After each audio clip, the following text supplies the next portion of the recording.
بسم الله الرحمن الرحیم. و از قال لقمان، و آل میگه دیگه حکمت لقمان حکیم چی بود که چی کار میکرد؟ میگه انسان حکیم کسی است که همیشه در دعوت باشه، در وعظ باشه، در نصیحت باشه و آغاز دعوت خود از کجا کنه؟ از توحید کنه و ضد شرک کار بکنه. از قال و هنگامی که قال گفت و هنگامی که قال گفت لقمان علیه السلام لابنه، بر پسرش فرزندش، و هو یعظه، در حالی که او را وعظ میکرد. چی گفت؟ یک سخن حکیمانه گفت: یا بنیه.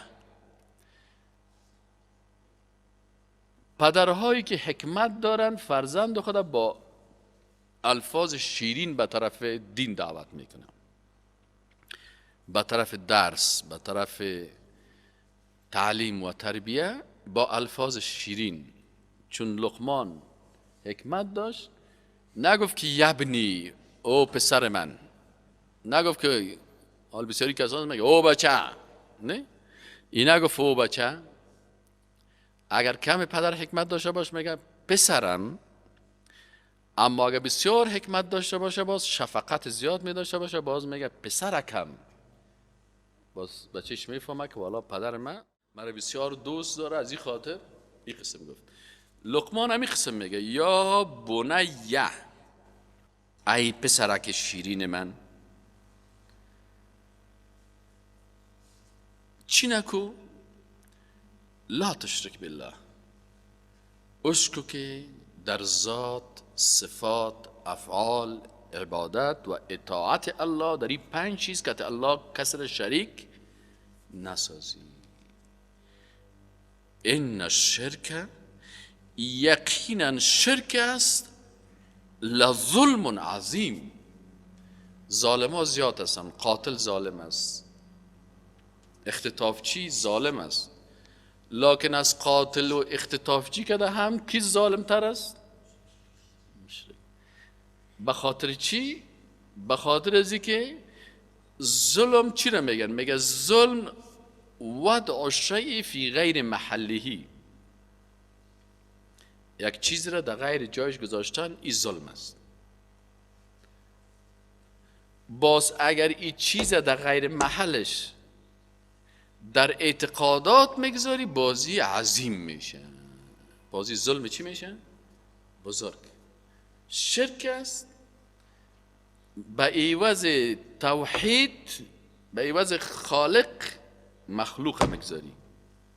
و چون این مربوط به عقیده میشه، اگر مربوط به یک انسان میشد این ظلم صغیر می بود، اما چون در این قسمت تو جنایت کردی در حق خالق متعال، بازی ظلم تو چی شد؟ عظیم شد.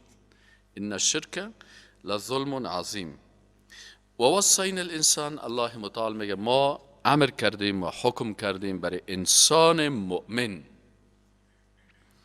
به والدیه، در مورد والدینش، مادر و پدرش، که محسن باشن با الفاظ، با اعمال و با اموال. 3 قسم، 3 قسم باید نیکوکار با والدینت باشی: با الفاظت، اقوالت، افعالت و اموالت. و وصینا الانسان بوالدیه، باز در بین والدین، باز پدر 1 حق داره، مادر 3 حق داره. حقوق زن که هسته اینجا 3 برابر است، حقوق مرد چند برابر است؟ 1 برابر. رسول الله صلی الله علیه و پرسان کردن که من با کی زیاد نیکی بکنم؟ گفت امک. گفت ثم، باز گفت ثم امک. بعضی صحابی گفت ثم، بعد از کی؟ باز گفت امک. در مرحله 4می باز گفت که ابوک. پس 3 حق از زن شد، 1 حق از چی شد؟ از مادر شد. حال مؤسسات باز میگه زنایی که در درس قرآن نمیشینن، در درسای دموکراسی میشینن، باز را کافر میسازه. باز میگه در قرآن و در اسلام حقوق زن نیست. حال اینجا سیگو الله متعال گفت که ما توصیه کردیم، حکم کردیم بالا انسان به والدین، بازی میگه مادر زیاد سرش چی میکنه؟ حقوقش و مسئول بیان میکنه که مادر سر تو چی کارایی کرده، پس مادر حقش بیشتر است. حملته امه وهنا علی وهن، میگه شما سهل کنین مادرتان شما را حمل میکنه در حالاتی که بسیار ضعیفی بالای ضعیفی میباشه. مادر حملت و حمل میکنه ای فرزند خود، امه مادرش، وهنا ضعیفی علی وهن بر ضعیفی، یعنی روز به روز مادر ضعیف شده میره. امی فرزند در داخل بطن مادر از خون مادر تغذیه میشه. 9 ماه تو خون مادر خوردی. وقتی که خون یک کس میگیری میفهمی که خون دادن چقدر سخت است. تو برونه 1000 cc خون بده، باز بیا بگو که من مسابقه میکنم. وقتی که 1000 cc خون دادی، باز میگه والا چشمایم همی آسمان 2 تاست یا 4 تا. اگر 1000 cc خون بدی، باز میفهمی که تو چقدر ضعیف هستی. و مادر تو 9 ماه از خون خود بر تو چی میکنه؟ تغذیه میشی. طفل که نو تولد میشه، غذایش از کدام طریق است؟ از طریق ناف است یا نیست؟ یک این دکترها خوبتر میفهمن. کاش که یگان دکتر طب خوب تفسیر درس بده، باز یگان تصویر رو میجه بیاره پرته که باز آدم خوب دقیق بفهمه. الله متعال میگه که این مادر ضعیف شده میره روز به روز، از خون از این تو تغذیه میشی. تو یک روز خودت حداقل یک دانه خشته که 2 کیلو 3 کیلو باشه در شکمت بسته کن، از اینجا تا شار برو، باز ببین که تا شار وضعیتت چه قسم میشه. 9 ماه مادر تا را این قسم حمل میکنه، چه قبالایش سختی و مشقت میینه. بازم میخیزی در مقابل مادر، گاهی دستک میزنی و گاهی پایک میزنی و گاهی غرور میکنی. این انسانیت نیست، اسلامیت خو بیخی نیست. ایت میگه تو انسان نیستی. اگر انسان میبودی همین حالت مادر را فکر میکردی، حتما بسیار با مادر چی میبودی؟ مهربان میبودی. و فصاله فی عامین، باز 2 سال دیگه از وجود خود کچالو میخورد، بر تو شیر بسیار اما تو زیبا شیرین شکمک تپر میکردی. 9 ماه خونش خوردی، 2 سال دیگه چی را خوردی؟ شیرش خوردی. از همین خاطر در شیر مادر بسیار تأثیر است. میگه یک بچه را گرفته بودن، برش گفتن که بچه تو سرقت کرده. باز میگه مادرش آمد گفت که قاضی صاحب بچه من سرقت نمیکنه. او میگه برش گفت که چطور سرقت نمیکنه؟ گفت که نه قاضی صاحب، ما قطرات شیر حلال خدا برش دادیم. این فرزنده که شیر حلال مرا خورده باشه، این هیچ وقت حرام نمیخوره. حتما شما اشتباه کردید. وقتی که قاضی دید که مادر قد مطمئن است، تحقیق بیشتر کرد، دید که سر از این بچه تهمت شده، دزد و سارق کسی دیگه هست. اینقدر تاثیر است. حالی بچه‌ای که بسیاری کسا، یک خانم یک وقت از بچه خود شکایت میکرد، وقتی که پیش ما میاد شکایت میکنه که این بچه ما بسیار سر ما گو واره غر میزنه. خب برش میگم تو خب بچه تا شیر ندادی، شیر گو زیاد دادیش نه؟ قطیای شیر که هست نه، در پشت قلیه گو است. مادرای مدرن که هست باز از شیر خود نمیته، میگه من ضعیف میشم، او را شیر گو میته باز او خوش چی شود؟ عاقبت گرگ زاده گرگ شود، گرچه با آدمی بزرگ شود. هند چی بود؟ هند خانم ابو سفیان بود رضی الله عنهما. اردوشان در اول بسیار خطرناک بودن. هند ما و شما خبر داریم که گرده یا جگر و گرده حمزه را کشید.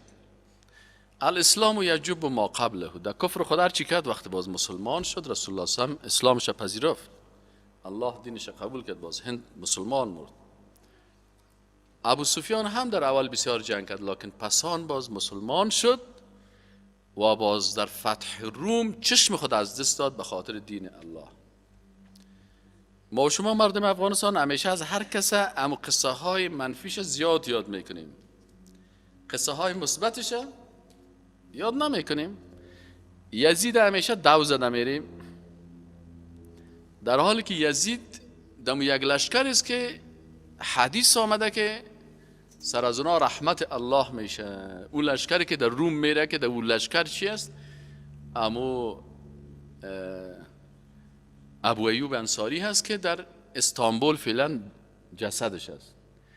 رهبر زمین لشکر قماندانش که بر فتح روم میرفت یزید بود. اینال یزید یک اشتباه کرده 100 تا خوبی هم داشته. ما مردم افغانستان چیش زیاد خوش داریم؟ اما اشتباهات بگوییم. روزایی که مجبور بودم خیلی کس نمیگه استاد ماشاءالله خوب بودم، روز که باز بره باز میگه قد تخ میکرد، قد سلفه میکرد. صحیح؟ خب 20 روز جور بودم، یک روز است که مریض هستم، باز می روز سلفیت خوب یاد میکنه، خرابیایت زود یاد میکنه نه؟ اما خوبیایت کسی یاد نمیکنه. اما تو مردم منفی باف هستن، منفی گرا هستن. بسیاری چیزای خوبم که برشان نشان بدی باز اون نقطه منفیش زود برات اشاره میکنن. هند خانم ابو سفیان در مجلس ششته بود، یک کس آمد برش گفت که معاویه رضی الله عنه خورد بچگک بود. یک کس آمد برای دعا کرد، گفت که من دعا میکنم که این بچگک تو چی شوه؟ حاکم از این منطقه شوه. هند میگه بسیار تیز بود و بسیار با فهم بود و بسیار سیاستمدار بود و بسیار هم دقیق فکر میکرد. وقتی که مسلمان هم شد همون دقت می خیارکم فی الجاهلیت خیارکم فی الاسلام. یگانه که در کفر خودم بسیار لوکس می باشه، باز که مسلمان هم شد همون لوکس قوی است. بعضی کسا رو ببینید در کفر خودم چندان چیز نیست، مسلمان هم که شد اونمو دو غوره، نه شور است و نه شیرین است، هیچ چیز نداره، نه در مسلمانیش مزه است و نه در کفرش، یگان تا همه هستن. میگی هند برش گفت که در غضب خدا شوی که تزید دعایت احمق کتی دعایت که آمدی برای بچه مکردی.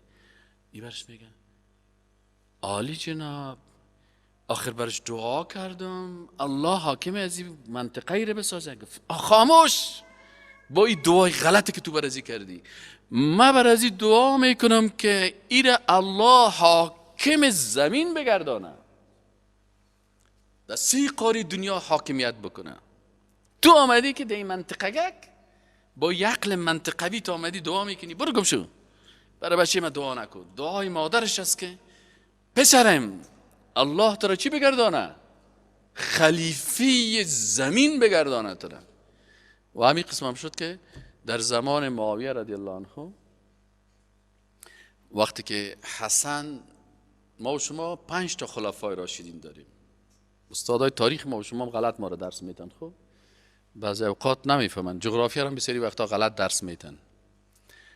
از نگاه تاریخی و حقیقی که در سیرت است، امو سالهایی که سالهای خلفای راشدین است، ابوبکر، عمر، عثمان، علی، حسن ابن علی، 6 ماه حسن هم خلافت کرده. پس از جمله خلفای راشدین یکیش هم کیست؟ حسن ابن علی.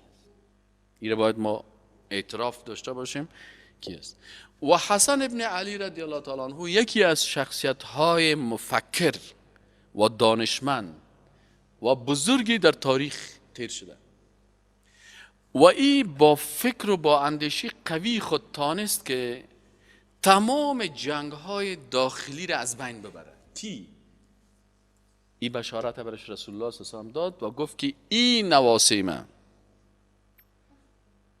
یک کاری بسیار بزرگ میکنه، در احادیث آمده است. و حسن رضی الله تعالی عنه همین کار کرد. حسن رضی الله تعالی عنه با یک خودگذری بسیار بزرگ که متاسفانه رهبرای سیاسی مسلمان ها اگر شخصیت خودم مثل شخصیت حسن می ساختن، ما و شما از بسیاری مشکلات خلاص می شدیم. حسن رضی الله تعالی عنه آمد در مقابل معاویه رضی الله تعالی عنه برش گفت که معاویه میفهمی لشکر ما چقدر نفر داره؟ گفت بله. لشکر تو هم چقدر نفر است؟ گفت بله. علما میگن که در لشکر حسن تقریبا 80,000 مجاهد رزمنده قوی بود و از لشکر معاویه که هم تعداد زیاد بود و دیگر هم آمده میرفتن. برش گفت که اینقدر لشکر دارم و اینقدر و خلیفه مسلمان ها هم هستم، ما میخوایم که یک کار بکنم که من نمیخوایم که یک قطره از خون مسلمان ها توسط من در زمین بریزه. یک قطره خون مسلمان، ما میخوایم که این قطرات خون مسلمان ها حفظ شود برای ای که توسط کفار اگر اختانده شود که پیش الله ارزش پیدا کنه. هر قطره خون از اینا در ترازوی میزان اینا گذاشته شود. این جوانا را بر از این ما میخوایم که در خدمت شود. معاویه گفت چی میخوایی؟ گفت ما اول رفت پیش قماندانای لشکر خود، گفت شما واقعا مرا دوست دارین؟ گفت بله. نه راست میگن یا دروغ میگن؟ گفت بله. من مستحق هستم؟ گفتن بله. آماده جنگ هستین؟ گفت بله. گپ ما قبول میکنن؟ گفت بله. سرقماندان عالیتان من هستم؟ گفتن بله. باز گفت اگر فیصله کردم؟ گفتن که نمیکنیم، فیصله تو را 100% قبول داریم. رفت معاویه رضی الله عنه را خواست، گفت با وجود اینکه من اینی امکانات دارم و نواسی رسول الله هستم صلی الله علیه و پیغمبر گفته که الحسن و الحسین سیدا شباب و اهل الجنه. این هم رسول الله صلی الله علیه و گفته که حسن و حسین چی هستند؟ سیدها، یعنی بزرگهای جوانای جنت. کی است؟ حسن و حسین است. و چون در جنت ریش سفیدا نمیره. ریش سفید صاحبا بیغم باشین، ما و شما در جنت نمیریم الا از این جوانام کردن مقبولتر و زیباتر. فهمیدین؟ در جنت کلگی که داخل میشه، فهمیدی؟ بازو تو نگوی که استادای ریشش سفید است و کمرکش کپ است. بازو وقت سعی کنی که استادای انشاءالله اگر ما و شما را الله تقاضا داریم دیگه امید داریم به رحمت الله، الله ما را به اعمال ما نبینه، با رحمت خود ما و شما را داخل جنت ببره، باز کلی نمیریش سفیدا و کلشان جوان میشه و رهبر جوانای جنت کی میباشه؟ حسن و حسین میباشه. حسن رضی الله تعالی عنه آمد برای معاویه رضی الله تعالی عنه گفت که با وجود اینکه من نواسی رسول الله هستم، این صفات دارم، ولی تو هم صحابی رسول الله صلی الله علیه و سلم هستی و کاتب وحی رسول الله صلی الله علیه و سلم هستی و خدمتگار دین اسلام هستی و تو کسی هستی که 1200 کشتی جنگی در بحیره مدیترانه داری. معاویه هم آدم عادی نیست. این خب ما مردم افغانستان هستیم که همیشه در خمیر چی میپالیم؟ موی پالیده میریم. همیشه از صحابه را گرفته تا تابعین و تا تبع تابعین اما قصه های خراب در ذهن ما و شما زیادتر میزن. از این خاطر ما و شما ارزش از اینا را درک نمیکنیم. خب معاویه گفت چی میخوایی؟ نواسی رسول الله، تو هم صحابی رسول الله هستی، تو هم یقین دارم که رهبر جوانای جنت هستی، یقین دارم که مقام بسیار عالی داری، یقین دارم که از نگاه دنیایی هم لشکر بسیار قوی داری. چی میخوایی؟ ای نواسی رسول الله صلی الله علیه و سلم. گفت ما این جوانای خدا، این لشکر خدا میخوایم که زمینه لشکر تو بسازم و لشکر ما با همراه لشکر تو یک جای شده و خودم هم به خاطر رضایت الله، به خاطر محبت الله، به خاطر محبت خون مسلمان ها، به خاطر محبت با دین الله از چوکی و مقام خلافت خود بر تو تیر میشم.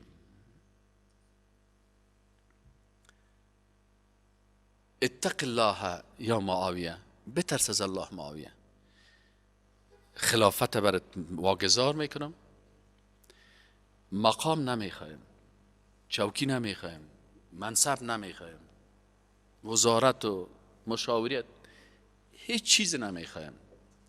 فقط رضایت الله و این لشکر ما با لشکر خود یک جای کو و روی از اینا را دور بده، به خاطر که او طرف رومانی ها منتظر است که ما و شما بجنگیم و جوانای اینجا از بین برن، و روزی که جوانای ما از بین رفتن هر کدام ما دو ضعیف شدیم، او جانب دیگه از بین رفت، این کسی که جنگیده ضعیف است، رومانی ها سر ما داخل میشه و سرزمین مسلمان ها را میگیره. به این که ما و شما در یک صف برایم در مقابل رومانی ها. و معاویه رضی الله عنه را در مسند خلافت میشنه، امرایش بیعت میکنه، لشکر خدا میگه امرایش بیعت بکنین. و سالهایی که معاویه رضی الله تعالی عنه خلافت میکنه سالهای امن و آرامش در بین مسلمان ها هست که اینی کار حسن رضی الله تعالی عنه سبب میشه که مسلمان ها تا به مناطق قسطنطنیه و در کجا بیرق اسلام تا نزدیکای پاریس در فرانسه در اروپا میرسن.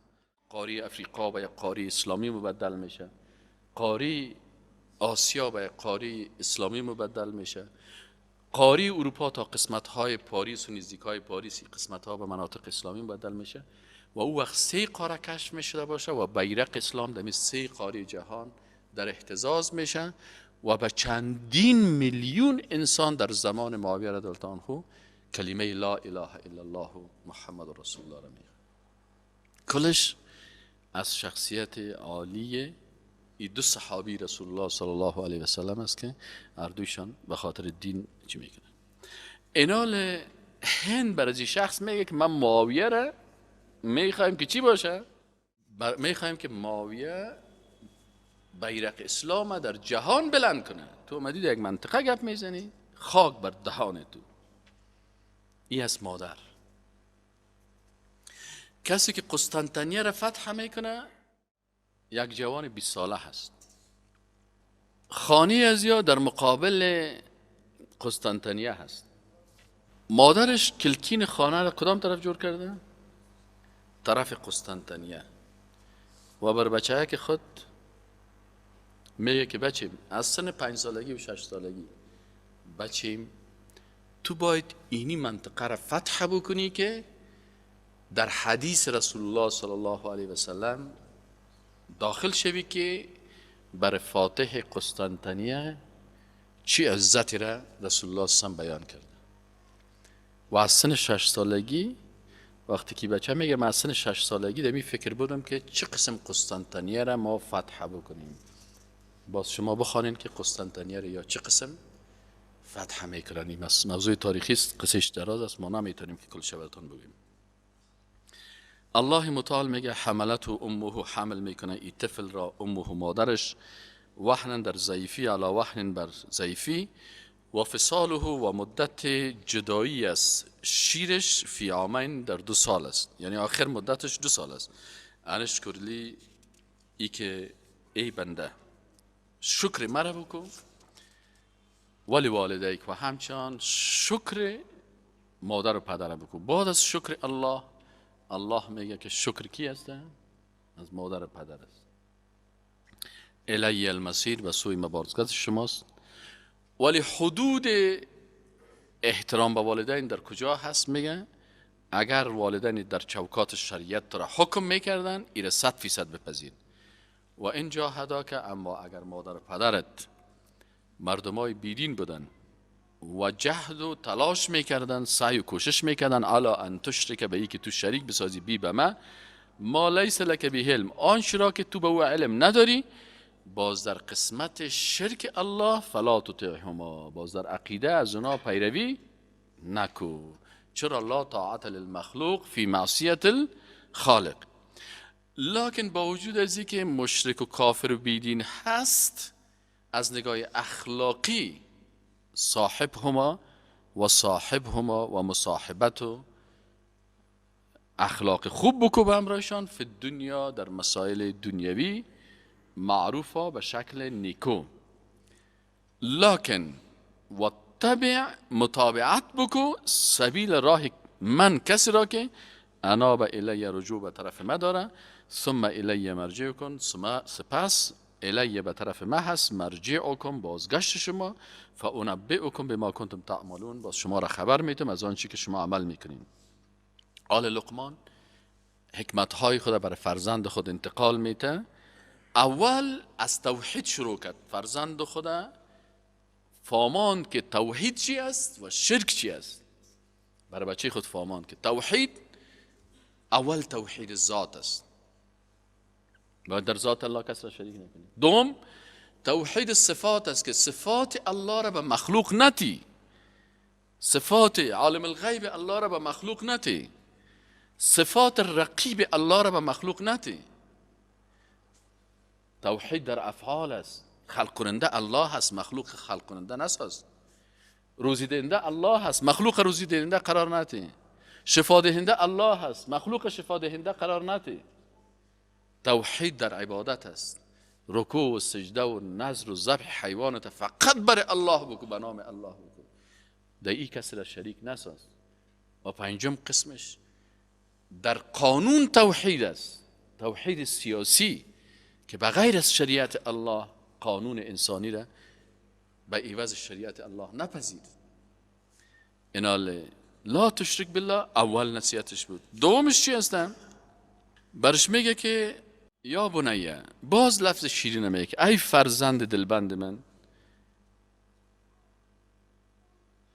اینها یقین داشته باش که ان تک مثقال حبت من خردل، اگر یک عمل به اندازه مثقال یک دانه از خردل باشه، خردل یک دانه که ما سیادانه داریم، اگر به اندازه همین سیادانه را 1000 توته بکنی و یک قسمتش بگیری، اینم قدر عمل کوچک باشه که یعنی مثل یک حجره که توسط میکروسکوپ دیده میشه، متوجه هستین؟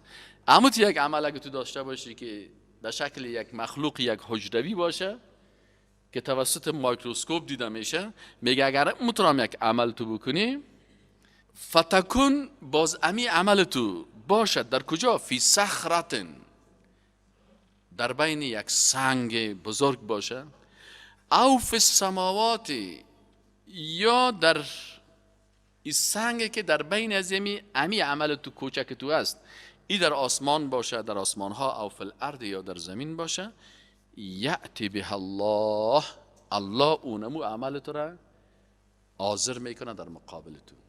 ای قدرت الله را برش معرفی میکنه. پدر با حکمت کسی است که بر فرزند خود الله را معرفی بکنه. الله را مادر اول باید معرفی بکنه. اولین مدرسه مادر است، اولین مدرسه پدر است، بعد از او سومین مدرسه مسجد است، چهارمین مدرسه باز مکتب است. اول باید مادر و پدر چی کنه؟ عالی پدر مهربان که با حکمت است، الله را بر فرزند خود معرفی میکنه که بچیم اگر تو یک عمل بسیار کوچک بکنی و تو تصور بکنی که اول این عمل ما بسیار خردترک است، الله اینمی عمل کوچک تو را ولو که در یک قات سنگ پت شده باشه و در آسمان ها و در زیر زمین باشه، الله متعال ای را حاضر میکنه. ان الله، یقین داشته باش که الله لطیف خبیر. لطیف یعنی بسیار باریک بین است. آن چیزی را که میکروسکوپ و تلسکوپ دیده نمیتونه، الله متعال او را با صفت لطیف خود میبینه. خبیر بسیار با خبر است از تمام آنچه که مخلوقاتش انجام میدن. دیگه چی نصیحت میکنه؟ دو درس اعتقادی بسیار قوی داد. یعنی شما که اگر دعوتگر حکیم هستین، دعوت از کجا شروع کنین؟ از عقیده. دعوتگرایی که ضعیف هستن دعوت از کجا شروع میکنن؟ از عروسی. مادر و پدر خدا خوب میمانه، باز وقت تویش که شد باز میگه من ساز نمیارم. باز بچه یک طرف هست کل سمرخیل قومش کلش یک طرف است. زدن که قال مقال است. تو اگر پیش از عروسی مادر و پدرت به محبت الله، محبت رسول، تو دعوتگر اسلام بودی یارو برش میفهمندی، باز وقتی که عروسی میکردی کلگی میگه سعیس بیخی 100% ما قبول دارم.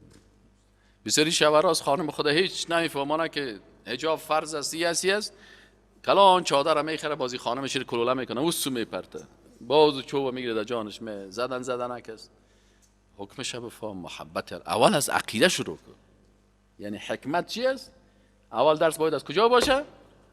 رسول الله هم 13 سال درس چی داد؟ عقیده داد. تو حداقل یک 13 هفته خود خانه درس عقیده بده. خب اول برش میگه یا بنیه پسرکم عقیده جور شد، الله را شناختی، پیغمبر را شناختی، قرآن را شناختی، سنت دین کلش فهمیدی. آل بعد از اینکه فرزند به کتاب الله و سنت رسول الله در هر زمان کتابی از کتابهای الله بوده و پیغمبری از پیغمبرای الله بوده و عقیده توحید بیان میکرده.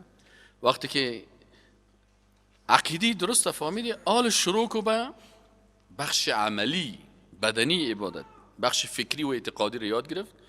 دومی مرحله توحید فکری و اعتقادی رو فهمید. آل میاد توحید عملی که اقامه نماز است. باز میگه بچیم آل دیگه بخیر نماز شروع کو. وقتی که نماز خواندی تنها برجی جور نکو که عبادت‌ها را بر خود پر کرده بیری، دعوت بکو دیگران را هم. و امر بالمعروف، امر به معروف شروع کو، مردم به نیکی ها و عقیده و توحید خود دعوت بکو. و نه عن المنکر و نهی کو مردم از زشتی ها. واصبر علی ما اصابک. این حکمت دیگه هست که بچیم وقتی که امر بالمعروف کردی و نهی عن منکر کردی باز یا با زبان مردم سرت نامای عجیب غریب میمونن، یا توهینت میکنن یا تحقیرت میکنن. اگر خیسی داروسی خوب رقصیدی نه این بابا کام بر چک چک میزنه اوهو نه سکو چطور میرقصه بچه فلانی چی رقاصه هست.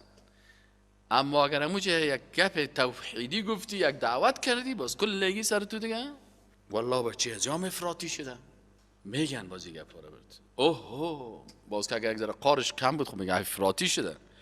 باز دیگه صدا میکنه نه تروریست شده.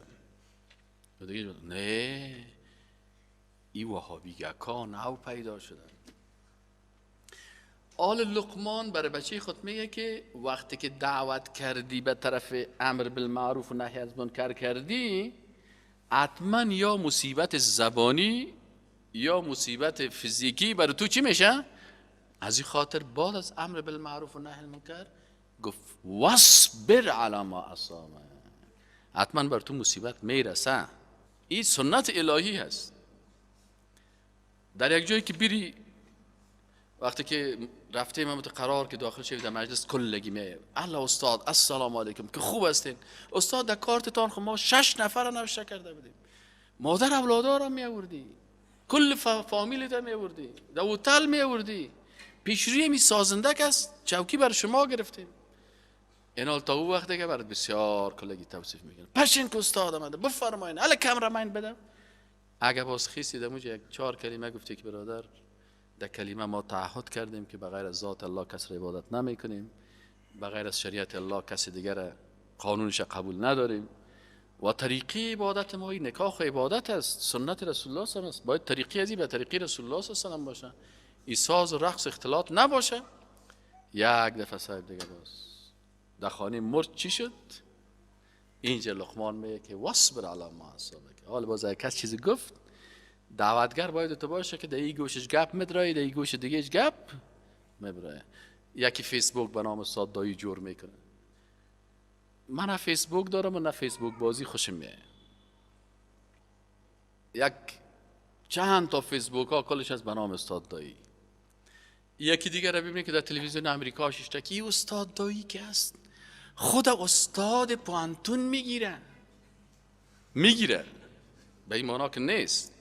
دیگهش میگه که این استاد دایی ماش هایی که برای 60 یهود و نصارا میه 4 تا تعقیبی داره، هر جایی که درس داره 6 تا بادیگارد دو طرف 6 تا بادیگارد داره. این تو تبلیغات میکنه که دیگه آن مملکت ما میریم مردم بازیگه میگه اوه پشن کی کده این بادیگاردهای تا کی ماش میده.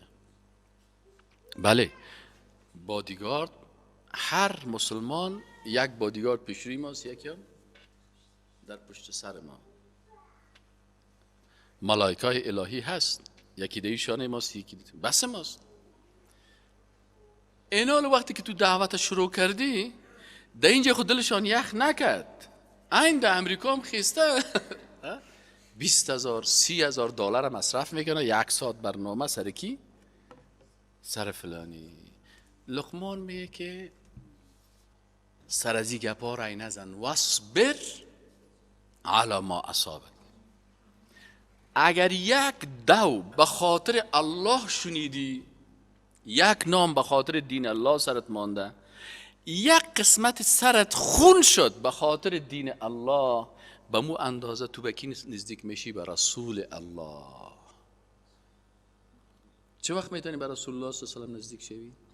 وقتی که مثل رسول الله صلی الله علیه و آله وارد سختی ها سر تو بیایه. اگه نه که در مجلس رفتی و پیش روی دیگرها یک غوری دو پیازه و پیش روی تو 2 تا غوری را ماندن، پیش دیگه مثلا 2 سیخ کباب از پیش تو 15 سیخ کباب مانده، باز کل آمد دیگه در بغل گرفته و کمونست هم خوب پچقت کرد و سوسیالیست هم خوب آمد رویایت هم ماچ کرد و دموکرات هم آمد خوب بغلت کرد و وام خوب گرم. باز اینجا بفهم که خوب منافق هستی، پخته منافق هستی و برای هیچ کس دین و توحید درست بیان نکردی. از این خاطر مردم منافق خوش دارن، میگی بسیار خوب دیپلمات است، خوب دیپلماسی میکنه. یک روز یک کسی من نصیحت میکنه شما استاد هیچ دیپلماسی رو یاد ندارین. ما گفتم دیپلماسی یعنی منافقت. مسلمان باید قلبش و زبانش چی باشه؟ یکی باشه. این همی است. اینال لقمان درس حکمت میده، میگه وقتی که دعوت شروع کردی، اگر نماز خواندی دعوت نکردی تو چندان مسلمان نیستی. پس وقتی که خودت نماز میخوانی در پالی نمازت باید چی باشه؟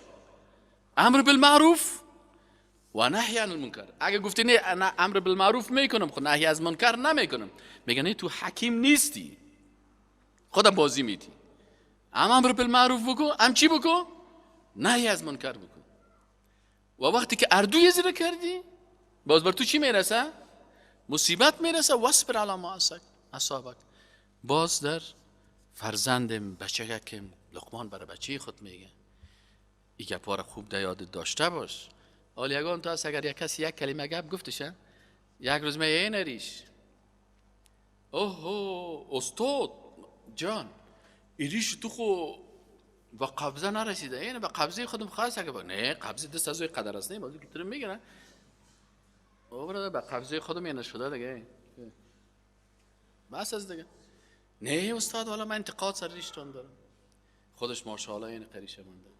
باز یک دو ماه بعد که یک کمه که برش سختی رسید چیز نه، باز که بیایی که ماشینه که برده دیگه اوه نشناختم که بم جان این چطور شد؟ نه استاد دیگه نمیشه نشد والا دیگه استاد یک چیز گفت، بچه خالیمت تو گفت، بچه عمیمت تو گفت، خسارمت تو گفت، خوشویمت تو گفت، فلانی تو گفت، فلانی تو گفت. لکونه مستقیم په خپل مکانیم که بهار روان راشی که خزان. خوشحال بابا میگه من مثل درخت ور در جای خود استاد هستم. هر کسی که هر چیزی گفت از این گوشه که مدرایه از این گوشه مبرایه. رسول الله صلی الله علیه و آله به عبدالله ابن عباس گفت یا غلام، گفت او پسرک ای نوجوان، چون پسرش نبود گفت یا غلام، گفت او نوجوان اینی اعلمک کلمات، من چند سخن یاد میدم. گفت اگر کل مردم دنیا بخواه بر تو خوبی برسانه، خوبی رسانده نمیتونه مگر چیزی را که الله بر تو تقدیر کرده. فهمیدین؟ چیزی را که الله برات نوشته کرده کسی بر تو چیز خیر رسانده نمیتونه. اگر یک کسی برات این گلاس شیر آورد، این در حقیقت تقدیر الله هست که در قلب از اون محبت تو را ایجاد کرده، خودش برات شیر میخره، خودش گرم میکنه، خودش برات میاره.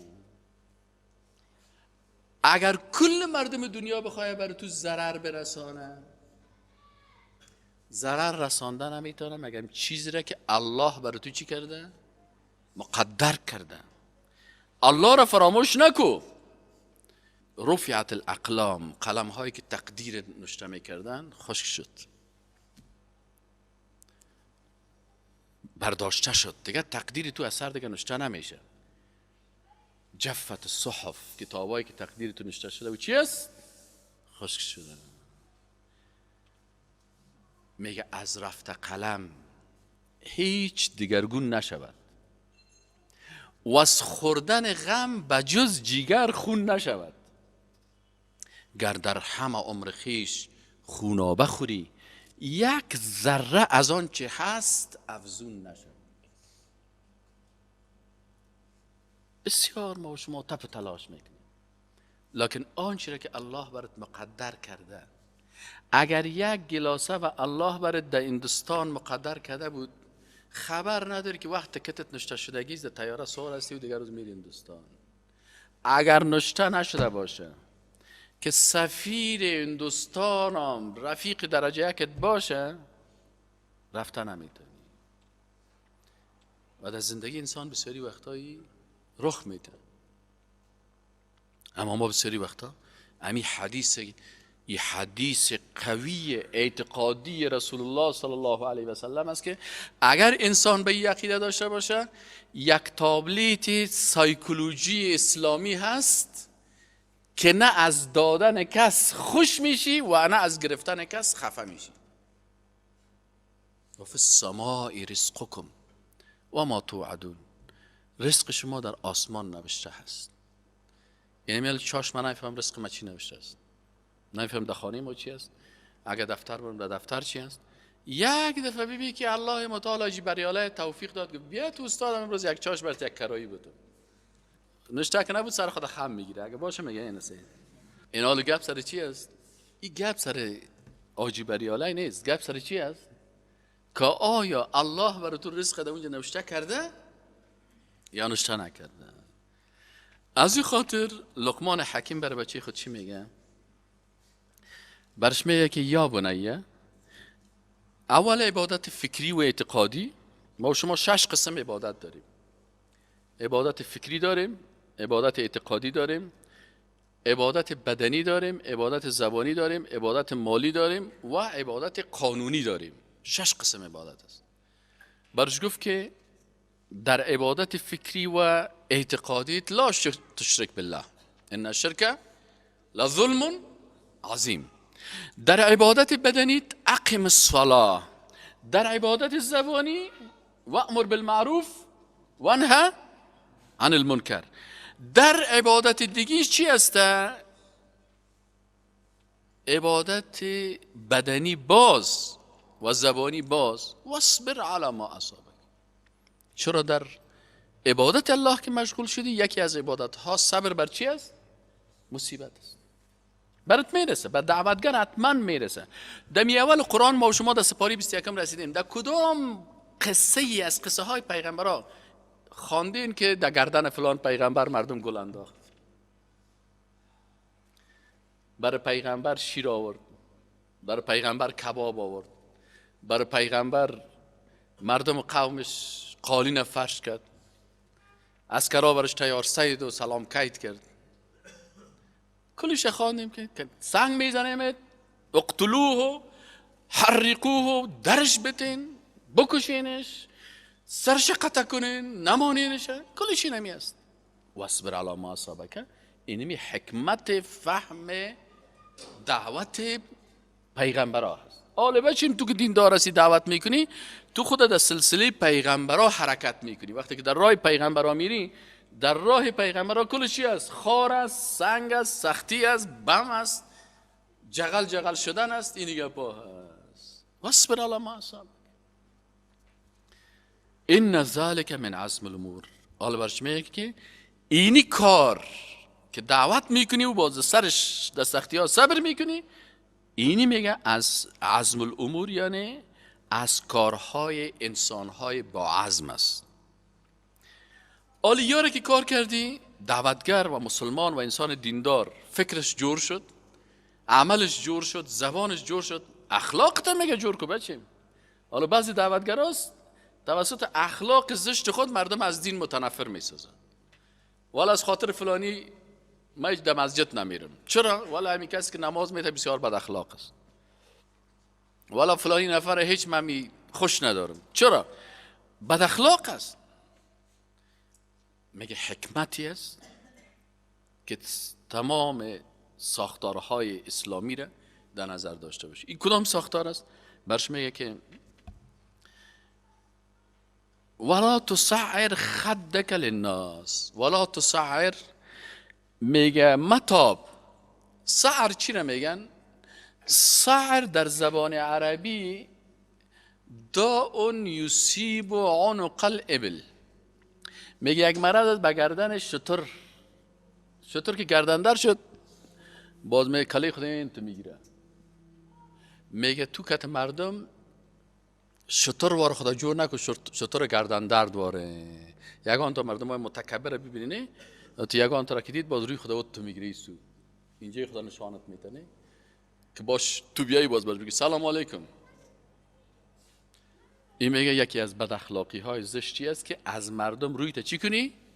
شتر واره خدا گردندرد نشان بدی و کلیدی قسمی بگیری. که یک نفر مستقیما ولا تصعر و مگردان خدک، خد رخسار میگن، رخسارت للناس بر مردم، یعنی این برات نشان نتی مستقیم امرای مردم جور پرسانی بکن. دیگه چی بد اخلاقی نکو در نظام اخلاقی اسلام میگن ولا تمشی فی الارض مرحا، در زمین خرامان نرو. یا قسم یگان تا رو ببینم تو کتک کتای قسمی دیگر روان است کجاسی پالوان بود جور خوب است. این قسمی میگه مرحا نرو. و همچنان مرح کسایی که هم تو قدمک های چیز میزنن، این دلیل است به حرام بودن رقص. رقص نکو، رقاصگری نکو. دمی رقص هم کس نیام تو پیشت بشینم گل واره و مچم چطوره کوی، اینی کارا را نکو. ولا تمشی فی الارض مرحا، که یک قدمک پیش بانی یکی را پیش پس بانی وروتی طرف دار وروتی طرفیتی. این میگه که ولا تمشی فی الارض مرحا. علما میگن رقص به خاطر مرح حرام است. چون اینجا الله وقتی که سخنهای لقمان بر ما تو بیان میکنه به خاطر ازی که ما تو را میخوایم مثل لقمان حکیم باشیم. پس این نهی آمده و نهی دلالت به حرمتش میکنه. ان الله، یقین داشته باشین که الله متعال لا یحب، دوست نداره کل مختال فخور، هر انسانی که زیاد خیال و ناز میکنه و بسیار فخر میکنه که من تکواندو باز هستم و من پالوان هستم و من مثلا اندام می قسم است و بازوایم سایب چند چیز اسیر باز مترکه میگیره و باز زیر کنیگه که چسب میبوشه و باز برای مردم نشان میده اندام های خدا و درام که میره متوجه. الله متعال میگه که لقمان برای بچه خدا که الله انسان های خیالیگره که خیال ناز میکنه میرقصه و انسان هایی که در زمین حرکت میکنه و بسیار فخر و با بسیار غرور، یار الله دوست نداره. تواضع کند هوشمند گزین، نهد شاخ پرمیوه سر بر زمین. ولا تسعر خدک للناس ولا تمشي في الارض مرحا ان الله لا يحب كل مختال فخور.